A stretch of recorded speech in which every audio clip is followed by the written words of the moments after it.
Perusakan lahan milik PT PN 1 Regional 2 di Kabupaten Bandung kembali menjadi sorotan tajam. Perusakan lahan PT PN 1 Regional 2 di Kabupaten Bandung desak DPR RI dan Kejaksaan Agung turun tangan, bukan hanya karena kerugian material yang signifikan, namun lebih dari itu, kasus ini menguak betapa berkuasanya mafia tanah yang beroperasi dengan leluasa dan seakan kebal hukum, dan membuat pertanyaan publik siapa di balik mafia tanah tersebut. Kejadian ini menimbulkan pertanyaan besar tentang penegakan hukum di Indonesia, khususnya dalam kasus-kasus agraria yang kerap melibatkan aktor-aktor berpengaruh. Adapun dugaan aktivitas yang dilakukan oknum perusakan lahan di perkebunan Malabar yang sebelumnya lahan tersebut ditanami teh dan kini menjadi tanaman kebun sayur yang berhektar-hektar menjadi pertanyaan publik. Kenapa bisa terjadi? Apakah ada orang dalam PT PN ikut di dalamnya? Apakah ada backing di belakangnya oknum perusakan lahan tersebut? Publik menanti ketegasan penegak hukum baik Kementerian BUMN, Mabes Polri, Kejaksaan Agung Republik Indonesia, Kementerian ATR BPN dan DPR RI. Kalau memang aktivitas penanam sayur mengakibatkan perusakan lahan teh di perkebunan Malabar itu sebelumnya legal. Kenapa ketika ada penghijauan kembali di lahan itu, pemilik kebun ataupun pemodal yang menanam sayur tidak muncul di lokasi? Baik, terima kasih. Selamat siang rekan-rekan pers di media yang bisa hadir pada giat hari ini. Izin kami menyampaikan untuk giat hari ini sudah inisiatif dari kami dari dulu bahwa Serikat Pekerja Perkebunan SPBUN PT PN 1 Regional 2 akan melakukan penanaman kembali pada areal-areal yang notabene diokupasi ataupun dijarah oleh masyarakat. Pada hari ini, hari Senin, tanggal 21 April 2025, berkaitan dengan hari jadi Kabupaten Bandung, kami kurang lebih mengarahkan masa karyawan atas nama SPBUN kurang lebih 500 orang pada area yang kita soroti diokupasi. Bibit pohon sementara kami siapkan kurang lebih 500 sampai 600 pohon bibit yang kita sebar secara sporadis. Mudah-mudahan nanti ke depan secara berkelanjutan ini akan kita lakukan kembali seperti itu. Pak, untuk kedepannya mungkin Pak agar hal ini tidak kembali terulang dan mungkin untuk menjaganya seperti apa? Nah, baik, mungkin perlu dijelaskan kembali bahwa kami sering berinteraksi dengan beberapa masyarakat. Isu yang beredar di masyarakat itu kan seputar hak guna usaha, yang mana ini dikategorikan sudah habis sertifikatnya. Tujuan intinya bahwa kita di sini itu menanam kehidupan kembali. Jadi kami akan memonitor, mengevaluasi terhadap kegiatan kami dan akan mencoba memprogramkan kembali. Karena notabene ini dulunya tanaman teh. Dulu hamparan ini luasannya tanaman teh bersambung di sini. Kalau kita lihat dari sejarahnya ini zaman Tuan Boska di Pangalengan itu ada 6 kebun kurang lebih 6.000 hektar. Ini beberapa oknum menjarah tanpa dilihat dulu secara historisnya seperti apa. Mungkin itu.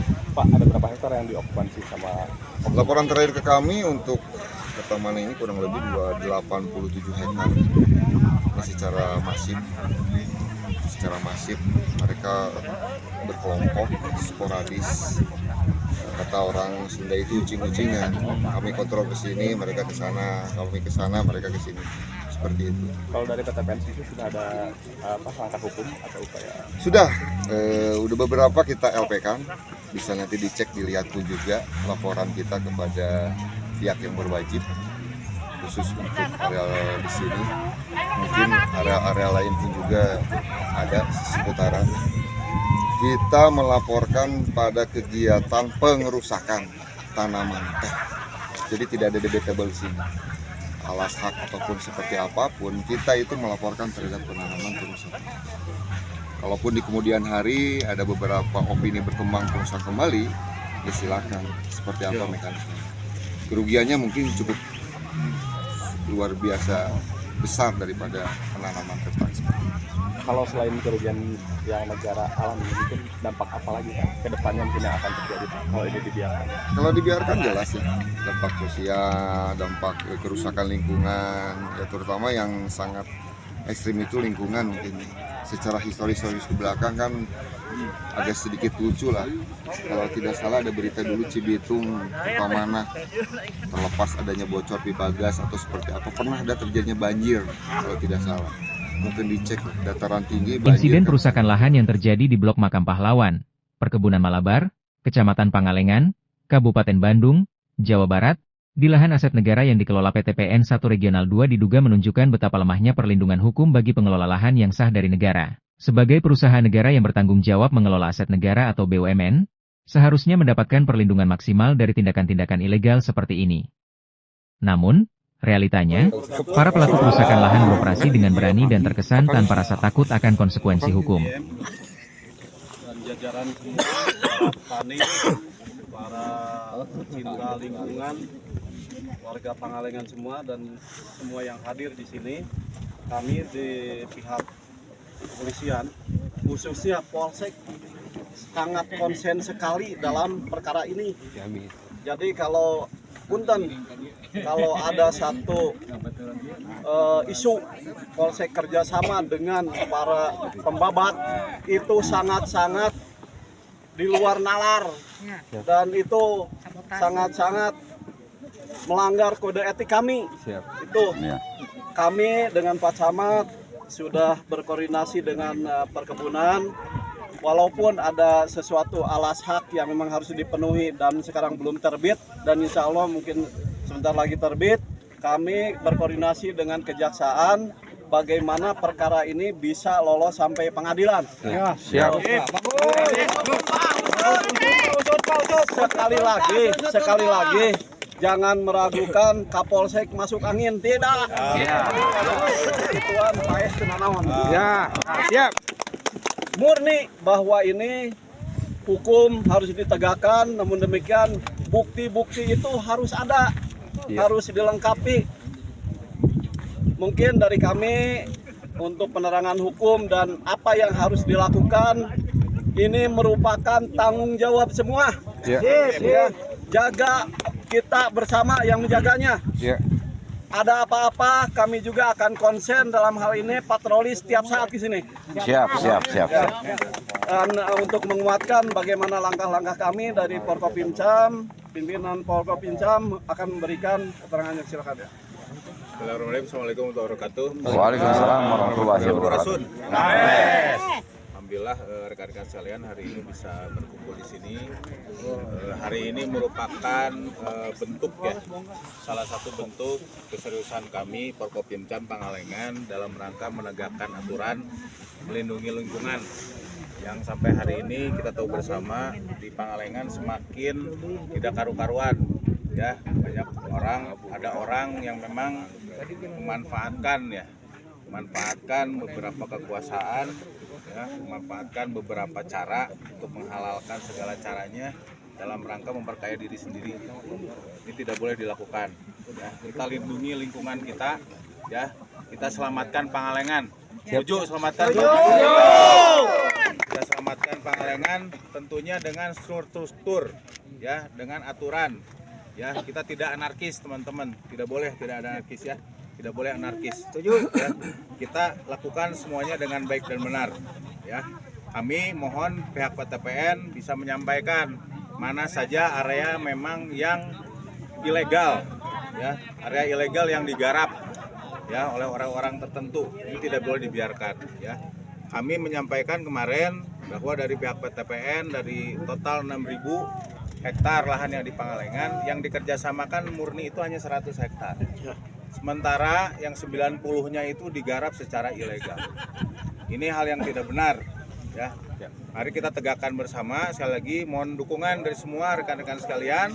Ya, sekali lagi kita selamatkan lingkungan Pangalengan. Ya, tapi kita tempuh dengan cara yang benar.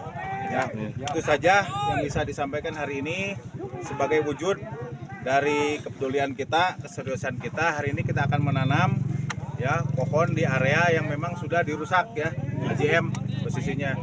Tidak akan berhenti di sini ya, tidak akan berhenti di sini ya. Itu saja disampaikan. Hatur nuhun. Assalamualaikum warahmatullahi yang masih abu-abu atau sumir seperti apa, jujur sampai saat ini kita akan memproses Pak.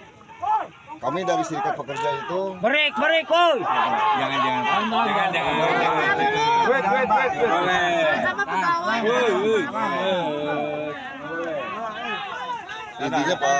intinya Pak Camat, kita sudah berproses panjang. Mungkin tadi Pak Kapolsek juga menyampaikan, kebetulan kami di kantor regional di Divisi Hukum juga, kami di bawah Pak Ferdi, Kabar Hukum juga Pak Camat. Jadi dua sisi yang tidak bisa terpisahkan.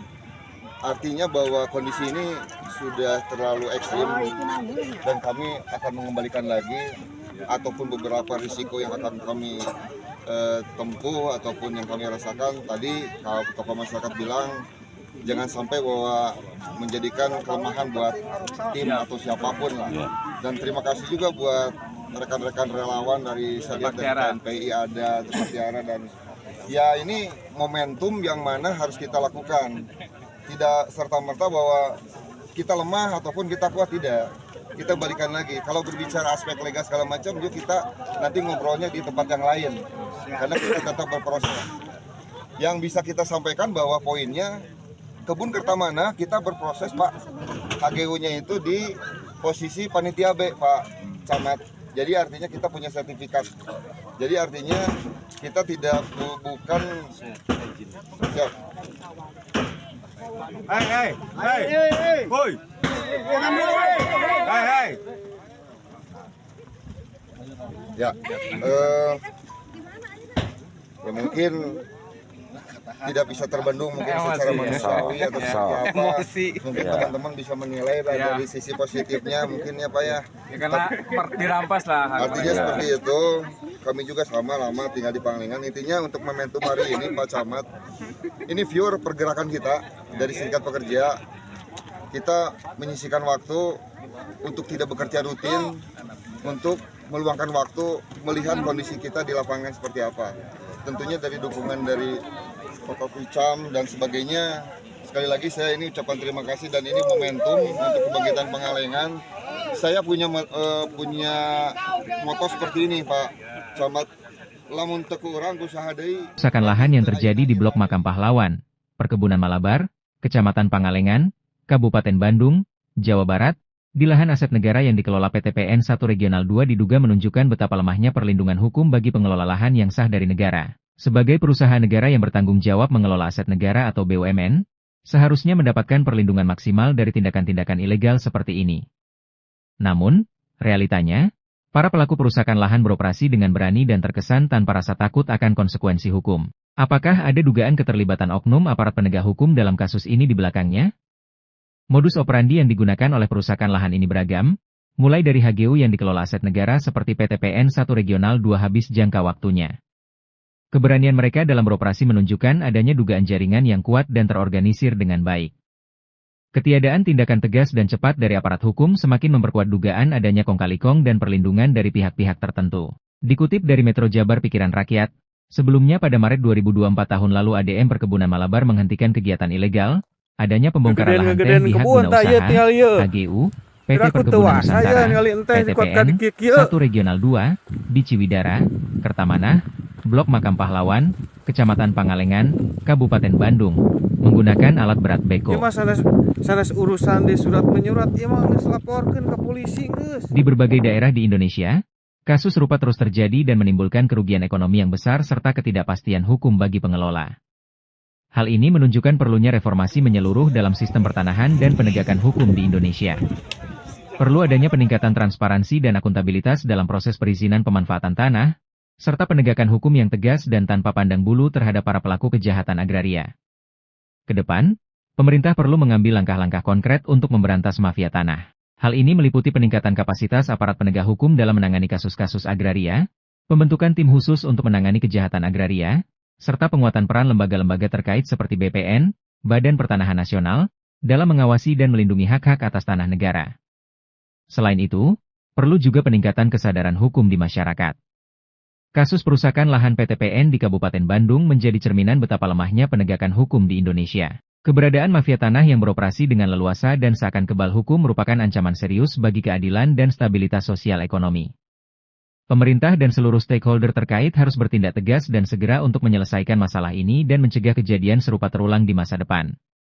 Tanpa tindakan nyata dan komprehensif, kepercayaan masyarakat terhadap penegakan hukum akan terus tergerus dan Indonesia akan terus kehilangan aset berharga akibat ulah mafia tanah. Di sisi lain Bupati Bandung, Dadang Supriyatna, mengecam tindakan alih fungsi lahan perkebunan teh di Pangalengan yang kini digantikan dengan tanaman sayuran seperti wortel dan kentang. Sebelumnya, puluhan hektar kebun teh di Blok Pahlawan, Desa Pangalengan, Kecamatan Pangalengan, Kabupaten Bandung, Jawa Barat, telah dibabat dan dikonversi menjadi lahan pertanian sayuran. Tindakan alih fungsi lahan yang diduga dilakukan secara ilegal ini melibatkan sekelompok orang yang memanfaatkan lahan perkebunan teh milik negara yang dikelola oleh PT Perkebunan Nusantara 1, PTPN, Regional 2 Jawa Barat. Menanggapi hal ini, Dadang menegaskan bahwa alih fungsi lahan secara ilegal tidak dapat dibenarkan. Perusakan lahan Pangalengan sesuai dengan aturan undang-undang ya harus dilakukan penindakan, ujarnya saat ditemui pada Selasa, 22 April 2025. Bupati juga menekankan bahwa pemerintah Kabupaten Bandung, Pemkab, tidak pernah mengeluarkan izin untuk alih fungsi lahan tersebut. Kami tidak mau mengeluarkan izin, karena belum ada ketentuan yang namanya HGU, hak guna usaha, yang ada bangunan, tambahnya. Dia menjelaskan bahwa pemerintah tidak bisa sembarangan dalam mengeluarkan izin lahan. Untuk kasus lahan kebun teh, pihaknya akan terlebih dahulu memeriksa hak pengelolaan lahan, HPL, sebelum mengeluarkan izin. Sebelumnya, pada Senin, 21 Mei 2025, aksi protes dilakukan oleh ratusan pekerja kebun teh binaan PTPN di Pangalengan. Mereka menentang alih fungsi lahan kebun teh menjadi tanaman sayuran, dan melaporkan bahwa puluhan hektar kebun teh telah dirusak oleh sekelompok orang. Video penggundulan dan perusakan lahan perkebunan teh sempat viral di media sosial TikTok dan X. Keadilan miring, pencuri pucuk teh dihukum, perusak lahan bebas. Kasus pencurian pucuk teh di perkebunan Malabar pada tahun 2021 menyoroti ketidakadilan dalam penegakan hukum di Indonesia. 5 orang pelaku pencurian pucuk teh dijerat pasal 363 KUHP dan diproses secara hukum dengan cepat. Namun, ironisnya, perusakan lahan tanaman teh yang terjadi terus-menerus setiap tahun di lokasi yang sama belum pernah diproses secara hukum. Pertanyaan besar muncul. Apakah aturan hukum hanya untuk rakyat kecil? Kejadian di perkebunan Malabar, yang kini berada di bawah PTPN 1 Regional 2, menunjukkan adanya kesenjangan dalam penegakan hukum. Pencurian pucuk teh, yang merupakan tindakan kriminal dengan nilai ekonomi relatif kecil, diproses dengan cepat dan tegas. Namun, perusakan lahan tanaman teh yang berdampak ekonomi jauh lebih besar dan merupakan tindakan kriminal yang berulang, justru dibiarkan tanpa tindakan hukum. Kritik dan pertanyaan. Selektivitas penegakan hukum. Mengapa pencurian pucuk teh diproses dengan cepat, sedangkan perusakan lahan yang lebih merugikan dibiarkan begitu saja? Apakah ada faktor lain di balik perbedaan perlakuan ini? Apakah ada tekanan politik atau kepentingan ekonomi yang mempengaruhi proses penegakan hukum? Akses keadilan. Apakah rakyat kecil memiliki akses keadilan yang sama dengan pihak-pihak yang lebih berkuasa? Kasus ini menunjukkan bahwa akses keadilan masih sangat tidak merata di Indonesia. Rakyat kecil yang melakukan tindakan kriminal kecil pun akan diproses secara hukum dengan cepat, sedangkan pihak-pihak yang lebih berkuasa yang melakukan tindakan kriminal yang lebih besar justru lolos dari proses hukum. Peran aparat penegak hukum. Aparat penegak hukum harus berperan lebih aktif dalam menangani kasus perusakan lahan tanaman teh ini. Ketidaktegasan dalam menangani kasus ini akan menciptakan kesan bahwa hukum hanya untuk rakyat kecil. Publik menanti ketegasan dan komitmen dari aparat penegak hukum untuk menangani kasus ini secara adil dan transparan. Kasus ini mengungkap ketidakadilan dalam penegakan hukum di Indonesia. Publik menuntut ketegasan dan keadilan yang sama bagi semua pihak, tanpa memandang status sosial ekonomi dan kekuasaan. Perlu ada reformasi hukum yang lebih mendalam untuk menjamin akses keadilan yang sama bagi semua warga negara. Jangan sampai hukum hanya menjadi alat penindasan bagi rakyat kecil, sementara pelaku kriminal yang lebih berkuasa lolos dari jeratan hukum. Kepercayaan masyarakat terhadap penegakan hukum akan terkikis jika kesenjangan ini dibiarkan terus berlanjut. Semoga hukum ditegakkan seadil-adilnya, jangan sampai seperti skandal suap minyak goreng mengguncang kepercayaan publik. Penemuan uang 5,5 miliar rupiah di kolong tempat tidur Hakim Ali Muhtarom. Tersangka kasus dugaan suap vonis lepas kasus korupsi minyak goreng, yang telah menguncang publik dan menimbulkan pertanyaan besar mengenai integritas sistem peradilan di Indonesia. Jumlah uang tersebut jauh melebihi harta yang dilaporkan Ali dalam laporan harta kekayaan penyelenggara negara, LHKPN, yaitu 1,3 miliar rupiah. Kejagung menemukan uang dalam bentuk mata uang asing USD, dolar Amerika Serikat, sebanyak 3.600 lembar atau setara dengan 5,5 miliar rupiah di rumah Ali pada 13 April 2025. Penemuan ini menunjukkan adanya kesenjangan yang signifikan antara harta yang dilaporkan secara resmi dengan kenyataannya. Hakim Ali Muhtaro merupakan salah satu dari 8 tersangka dalam skandal suap vonis lepas terhadap terdakwa korporasi dalam kasus korupsi ekspor CPO, bahan baku minyak goreng. Semoga kasus perusakan lahan teh di perkebunan Malabar tanah aset negara yang dikelola PT PN 1 Regional 2 tidak seperti skandal suap minyak goreng mengguncang kepercayaan publik. Perlu ada reformasi hukum yang mendalam untuk mengembalikan kepercayaan publik terhadap integritas sistem peradilan di Indonesia. Jangan sampai kasus ini hanya menjadi sebuah kasus tunggal, tetapi menjadi momentum untuk membersihkan lembaga peradilan dari praktik-praktik korupsi.